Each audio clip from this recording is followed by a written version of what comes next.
कल्पना करूया की एका नव्या पोऱ्या देशाचा सर्वोच्च कायदा लिहिण्याची प्रक्रिया सुरू आहे. हां, म्हणजे आपली संविधान निर्मितीची ती भव्य प्रक्रिया. अगदी बरोबर. देशाच्या कानाकोपऱ्यातून आलेले अत्यंत विद्वान नेते एका सभागृहात रात्रंदिवस चर्चा करत आहेत. सगळं काही ठरलेल्या आराखड्यानुसार एकदम सुरळीतपणे पुढे जातंय. आणि अचानक एक दिवस एक बातमी धडकते. हो, आणि सभागृहात पूर्ण शांतता पसरते. ज्या व्यक्तीवर या संपूर्ण प्रक्रियेवर नियंत्रण ठेवण्याची जबाबदारी सोपवली होती, ती व्यक्ती आता तांत्रिकदृष्ट्या या देशाची नागरिकच राहिलेली नाही. बापरे, हा खरोखरच एक असा क्षण होता ज्याने केवळ प्रशासकीयच नव्हे तर राजकीय पातळीवरही मोठी खळबळ उडवून दिली. हो ना. आणि आजच्या आपल्या या सखोल चर्चेत आपण नेमक्या याच ऐतिहासिक वळणाचा वेध घेणार आहोत. नक्कीच. एखादी नवी व्यवस्था जेव्हा आकाराला येत असते तेव्हा तिला अशा अनपेक्षित धक्क्यांना कसं सामोरं जावं लागतं याचं हे एक उत्तम उदाहरण आहे.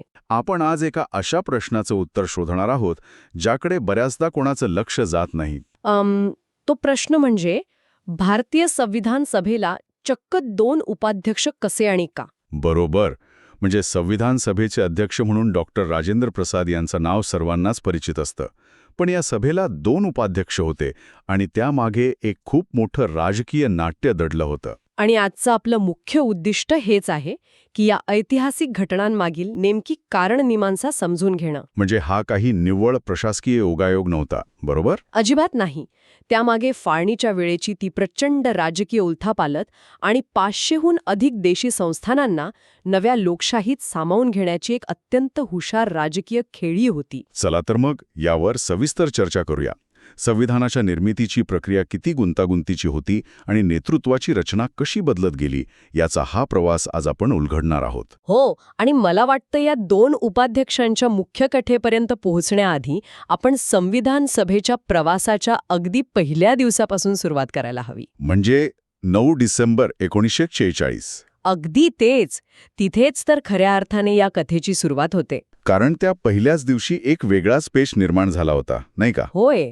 जेव्हा संविधान सभेची ऐतिहासिक पहिली बैठक पार पडली तेव्हा सभागृहात एक वेगळीच धाकधूक होती. मुस्लिम लीगने या सभेवर बहिष्कार टाकला होता. म्हणजे राजकीय वातावरण आधीच तापलेलं होतं. अगदी. आणि अशा परिस्थितीत कामकाज सुरू करायचं होतं. पण सभेला कायमस्वरूपी अध्यक्षच नव्हता. सर्व सहमतीने एका नेत्याची निवड करण्यासाठी थोडा वेळ आणि चर्चा आवश्यक होती. पण तोपर्यंत सभेचं कामकाज तर थांबवता येणार नव्हतं. म्हणजे एखाद्या मोठ्या प्रकल्पाचं उद्घाटन तर झालंय, पण मुख्य व्यवस्थापक कोण असेल हेच अद्याप ठरलेलं नाही. अगदी अचूक उपमा दिलीत. मग आता सुकाणू कोणाच्या हाती द्यायचे हा मोठा प्रश्न होता.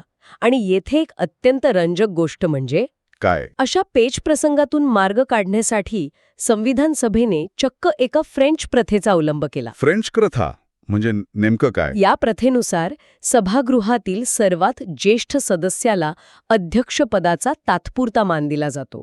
तो केवळ वयाचं नव्हे तर अनुभवाचाही सन्मान असतो. अच्छा.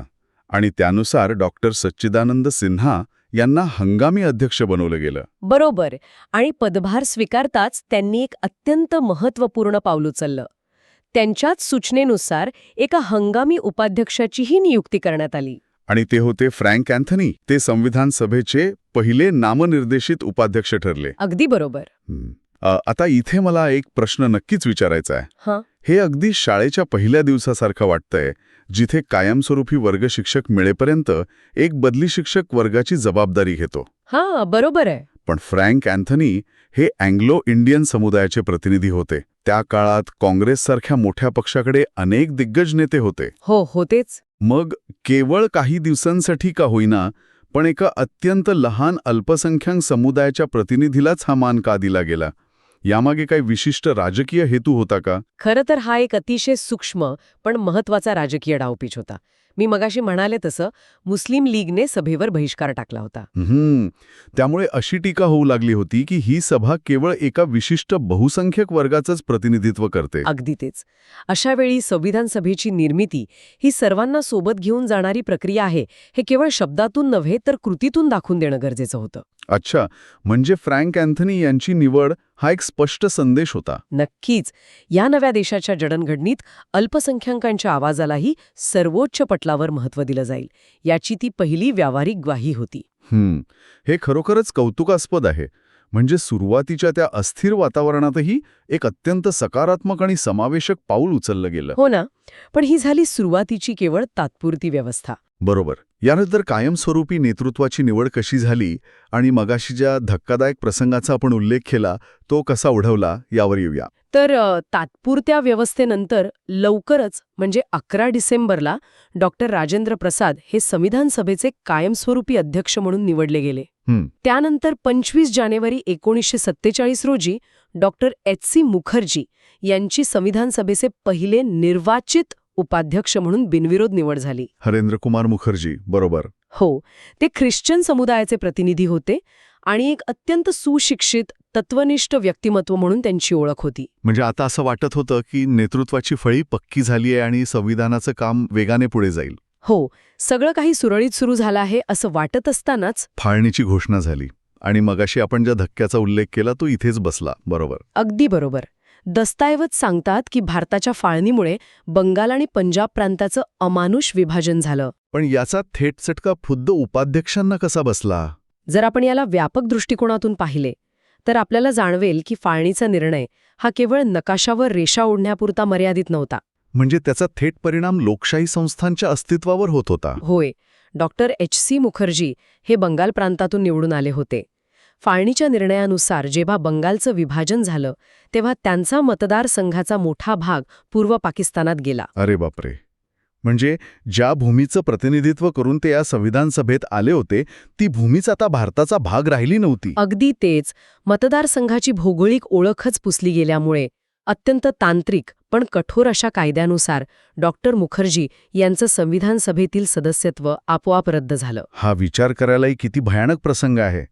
म्हणजे देशाच्या सीमा बदलल्यामुळे चक्क संविधानाच्या उपाध्यक्षांनाच आपली नोकरी गमवावी लागली. हो ना, परिस्थितीच तशी होती. एकीकडे देशाचा सर्वोच्च कायदा लिहिला जातोय आणि दुसरीकडे स्वतःचे उपाध्यक्षच सभागृहाचे सदस्य उरलेले नाहीत. संविधान बनवणाऱ्या समितीसाठी किती मोठी राजकीय आणि प्रशासकीय डोकेदुखी असेल. खूप मोठी डोकेदुखी होती. पण डॉक्टर मुखर्जी यांचं सभेतील योगदान इतकं मोठं होतं की त्यांना गमावणं सभेला परवडणारं नव्हतं. मग त्यांनी यावर काय उपाय शोधला? त्यांना नंतर पश्चिम बंगालमधून नव्याने निवडणुका घेऊन पुन्हा सदस्य बनवण्यात आलं. अच्छा, म्हणजे ते परत आले. हो, पण या संपूर्ण घटनाक्रमाने संविधान सभेला एका नव्या वास्तवाची जाणीव करून दिली. जुलै 1947 उजाडेपर्यंत राजकीय परिस्थिती प्रचंड वेगाने बदलत होती. म्हणजे केवळ फाळणीचाच प्रश्न नव्हता? नाही, एका अत्यंत मोठ्या आणि गुंतागुंतीच्या प्रश्नाने डोकं वर काढलं होतं. आणि त्यामुळे संविधान सभेला आपल्या नियमांमध्ये चक्क सुधारणा करून एकाऐवजी 2 उपाध्यक्ष नेमण्याची तरतूद करावी लागली. पण मला इथे एक गोष्ट समजून घ्यायची आहे.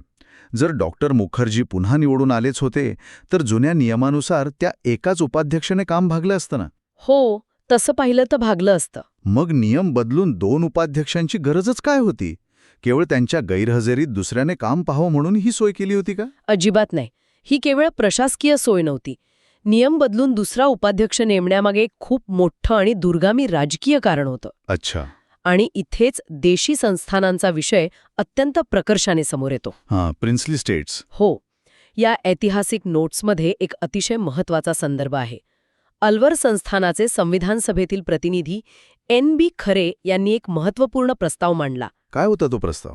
त्यांनी सुचवलं की आता 2 पैकी 1 उपाध्यक्ष हा देशी संस्थानांच्या प्रतिनिधींमधून असायला हवा. अरे वा. हा प्रस्ताव म्हणजे तत्कालीन राजकीय परिस्थितीतील एक अत्यंत हुशार डावपेच वाटतो. हो ना, नक्कीच. याला आपण एका वेगळ्या उदाहरणातून समजून घेऊया. समजा एका मोठ्या आणि जुन्या कॉर्पोरेट कंपनीचं अनेक छोट्या आणि स्वतंत्र कंपन्यांसोबत विलिनीकरण म्हणजे मर्जर होत आहे. अगदी बरोबर. आता या नवीन भागीदारांना अशी भीती वाटणं स्वाभाविक आहे की विलिनीकरणानंतर मोठ्या कंपनीच्या संचालक मंडळात आपला आवाज दाबला जाईल. बरोबर. त्यामुळे नवीन भागीदारांनी बंड करू नये म्हणून वाटाघाटी करताना ते अट ठेवतात की आम्हाला थेट संचालक मंडळात एका को-व्हाईस प्रेसिडेंट पदावर आमचा माणूस हवा, म्हणजे निर्णय प्रक्रियेत थेट सहभाग हवा. हे उदाहरण या परिस्थितीला अगदी चपखल लागू पडतं. भारत स्वतंत्र होत होता, पण भारत या संकल्पनेची भौगोलिक आणि राजकीय व्याप्ती अजून निश्चित व्हायची होती. एका बाजूला ब्रिटिश नियंत्रणाखालील प्रांत होते. हो, जे थेट संविधानाच्या कक्षेत येत होते. पण दुसऱ्या बाजूला 500हून अधिक स्वतंत्र देशी संस्थाने होती. या संस्थानांना स्वतःचे राजे होते, त्यांचे स्वतःचे कायदे, न्यायव्यवस्था आणि काही ठिकाणी स्वतःचं सैन्यही होतं. आणि पिढ्यानपिढ्या अनिर्बंध सत्ता उपभोगणाऱ्या या राजांना आता अचानक एका लोकशाही व्यवस्थेत यायचं होतं, जिथे जनता सर्वोच्च असणार होती. त्यांच्यासाठी हा अत्यंत असुरक्षिततेचा काळ असेल.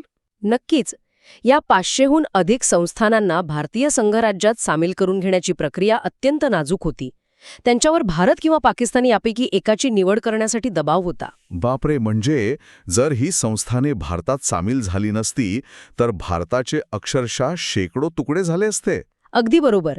त्यामुळे या संस्थानांना नुसता भारतात सामील करून घेणं पुरेसं नव्हतं, तर त्यांना संविधान निर्मितीच्या प्रक्रियेत सामावून घेणं आणि त्यांचा विश्वास संपादन करणं अत्यंत गरजेचं होतं. पण मग एन बी खरे यांच्या प्रस्तावावर इतरांनी एवढ्या सहजतेने होकार का दिला? ब्रिटिश प्रांतातून आलेल्या आणि लोकशाही मूल्यांसाठी लढलेल्या नेत्यांना एका राजाच्या प्रतिनिधीला थेट उपाध्यक्षपद देणं खटकलं नाही का? इथेच संविधान सभेतील तत्कालीन नेत्यांचं शहाणपण दिसून येतं. यावरून एक महत्त्वाचा प्रश्न निर्माण होतो की जर त्यांनी हा प्रस्ताव नाकारला असता तर काय झालं असतं? साहजिकच आहे. त्या संस्थानांना वाटलं असतं की या नवीन संविधानात आपलं कोणीच ऐकणार नाही. बहुसंख्यक ब्रिटिश प्रांताचे लोकच आपलं भविष्य ठरवणार आहेत. अगदी बरोबर ओळखलत. जर त्यांना सर्वोच्च पातळीवर प्रतिनिधित्व दिलं नसतं तर या संस्थानांनी भारतीय राज्यघटनेवर विश्वासच ठेवला नसता. त्यांच्या मनात कायम ही साशंकता राहिली असती की हे संविधान त्यांच्यावर लादलं जातंय. होय. पण त्यांना उपाध्यक्षपद देऊन थेट सुकाणू समितीत म्हणजे स्टिअरिंग कमिटीत सामावून घेतल्याने त्यांना खात्री पटली की ते स्वतःच या नव्या देशाच्या जडणघडणीचा एक अत्यंत महत्त्वाचा भाग आहेत. तर मग या ऐतिहासिक प्रस्तावानंतर अंतिम निवड कशी झाली? या दोन महत्त्वाच्या खुर्च्यांवर कोणाची वर्णी लागली? 16 जुलै 1947 रोजी संविधान सभेने या नव्या नियमानुसार 2 उपाध्यक्षांची बिनविरोध निवड केली. पहिले उपाध्यक्ष तर डॉक्टर एच.सी. मुखर्जी होते. हो, ज्यांच्याबद्दल आपण आधीच चर्चा केली. ते ब्रिटिश भारतीय प्रांतांचे आणि सर्वसाधारण जनतेचे प्रतिनिधित्व करत होते. आणि दुसरे उपाध्यक्ष म्हणून व्ही.टी. कृष्णमाचारी यांनी पदभार स्वीकारला. दस्ताऐवजांनुसार व्ही.टी. कृष्णमाचारी हे जयपूर संस्थानाचे पंतप्रधान म्हणजे दिवाण होते. त्यांचीच निवड का झाली असावी? कृष्णमाचारी हे एक अत्यंत अनुभवी आणि कुशल प्रशासक होते. जयपूरसारख्या एका मोठ्या आणि प्रभावशाली संस्थानाचे ते दिवाण होते. अच्छा, म्हणजे त्यांना संस्थानांच्या राजांची मानसिकता आणि त्यांच्या अपेक्षा यांची सखोल जाण होती. अगदी. आणि त्याचवेळी आधुनिक प्रशासकीय व्यवस्था कशी चालते याचाही त्यांना प्रदीर्घ अनुभव होता. त्यामुळे देशी संस्थानांचे प्रतिनिधित्व करणारे दुसरे उपाध्यक्ष म्हणून ते एक परिपूर्ण दुवा ठरले. म्हणजे एका बाजूला ब्रिटिश राजवटीखालील भारत आणि दुसऱ्या बाजूला नव्याने सामील होणारी संस्थाने, या दोघांनाही सुकाणू प्रक्रियेत समान प्रतिनिधित्व मिळालं. हो. आणि ही व्यवस्था इतकी प्रभावी होती की जेव्हा जेव्हा संविधान सभेत संस्थानांच्या अधिकारांबद्दल चर्चा व्हायची तेव्हा कृष्णमाचारी यांच्या उपस्थितीमुळे त्या 500 संस्थानांना एक प्रकारचा मानसिक आधार मिळायचा. आपला माणूस तिथे बसलेला आहे ही भावना खूप महत्वाची असते. नक्कीच. तर या सगळ्याचा अर्थ काय होतो? ऐतिहासिक तथ्ये तर आपण पाहिली. हंगामी उपाध्यक्षांपासून ते 2 कायमस्वरूपी उपाध्यक्षांपर्यंतचा हा प्रवास खरोखरच थक्क करणारा आहे. यातून आपण आज काय शिकू शकतो? यातून मिळणारा सर्वात मोठा धडा हा सर्वसमावेशकतेचा आहे. जेव्हा आपण एखादा मोठा बदल घडवून आणतो तेव्हा नुसता चांगला हेतू असून चालत नाही. म्हणजे केवळ आश्वासने न देता प्रशासकीय रचनेतच बदल करावे लागतात. अगदी तसंच. जर तुम्हाला सर्व घटकांना सोबत घेऊन जायचं असेल तर त्यांना निर्णय प्रक्रियेच्या सर्वोच्च स्तरावर सामावून घेणं अत्यंत गरजेचं असतं. संविधान सभेने जुने नियम बदलले आणि देशाच्या राजकीय एकात्मतेसाठी जे आवश्यक होतं ते धाडसाने केलं. खरे. अरे, याच समावेशक धोरणामुळे भारताची राज्यघटना संपूर्ण देशाचा एकत्रित आवाज बनवू शकली. होय. पडद्यामागे घडणाऱ्या या प्रशासकीय प्रक्रियांमध्ये आणि राजकीय तडजोडींमध्ये जे मोठं शहाणपण दडलंय ते आपल्याला आजच्या काळातही खूप काही शिकवून जातं. अगदी बरोबर. पण आता जाता जाता एका वेगळ्याच आणि विचार करायला लावणाऱ्या मुद्द्याकडे वळूया. कोणता मुद्दा? एन बी खरे यांचा तो प्रस्ताव आणि 2 उपाध्यक्षांची झालेली नियुक्ती हा निव्वळ भूतकाळातील एक प्रसंग नाही. जर त्यांनी हा प्रस्ताव मांडला नसता आणि संस्थानांना थेट स्थान मिळालं नसतं तर भारतीय संघराज्यात त्यांचं विलिनीकरण खरोखरच इतक्या सहजतेने झालं असतं का? हा खरोखरच विचार करण्यासारखा प्रश्न आहे. हो ना. आणि आजच्या आधुनिक भारताच्या राजकारणात जेव्हा आपण पाहतो की विविध प्रादेशिक पक्षांना सामावून घेण्यासाठी सत्तेचं वाटप केलं जातं, जसं की एका राज्याला 2 उपमुख्यमंत्री असणं, बरोबर. तर मग आपल्या राजकीय व्यवस्थेतील विविध गटांना असं प्रशासकीय रचनेत सामावून घेण्याची ही जी प्रवृत्ती आहे, तिची पाळेमुळे नेमकी याच ऐतिहासिक क्षणात दडलेली आहेत का? काय हीच ती घटना आहे जिथून आधुनिक भारताच्या आघाडीच्या राजकारणाचा आणि सत्तेच्या समतोलाचा खरा जन्म झाला? यावर नक्की विचार करा.